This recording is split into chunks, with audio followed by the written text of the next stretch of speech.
இது பாருங்க, கிட்ட ரோடு மேலே இருக்குது. இது வந்து 4 ஏக்கர். அது 4 ஏக்கர் 50 சென்ட் ரோட் டச்சு தாரோடு மேலே இருக்குது. கரும்பு கொடுக்குது பார்த்தீங்கன்னா, கரும்பு நெல் பயிர் எல்லாமே இருக்குது சைட்டு. 4 ஏக்கர் 50 சென்ட் புஞ்ச சைஸ் கிணறு. இது வந்து வந்தாவ சீட்டு மேல்மருது ரோட்டில் சைட் இருக்குது. அதே பாருங்கள், நெல் பயிர் கரும்பு எல்லாம் போட்டிருக்காங்க. அதே பாருங்கள் சைட்டை.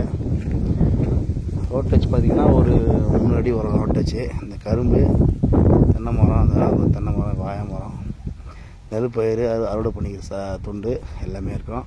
இந்த கரும்பு போட்டுக்கிறது எல்லாமே இடம் ஒரே ஸ்கொயராக இருக்கும். மேலே அந்த தென்னை மரத்துக்கான நெல் பயிர் போட்டிருக்காங்க.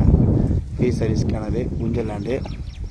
அப்படியே பாருங்கள், கரெக்டாக ஒரு 4 ஏக்கர் 50 சென்ட். இது கரும்பு நெல் பயிர். இந்த பைக் தாரோடு டச்சு, தாரோடு பண்ணி ஒரு 1000 அடி வரும். ஓகேங்களா? இதை பார்த்துங்க. அந்த சைட்டு மேல்மருத்துவ ரோட்டில் சைட்டு இருக்குது.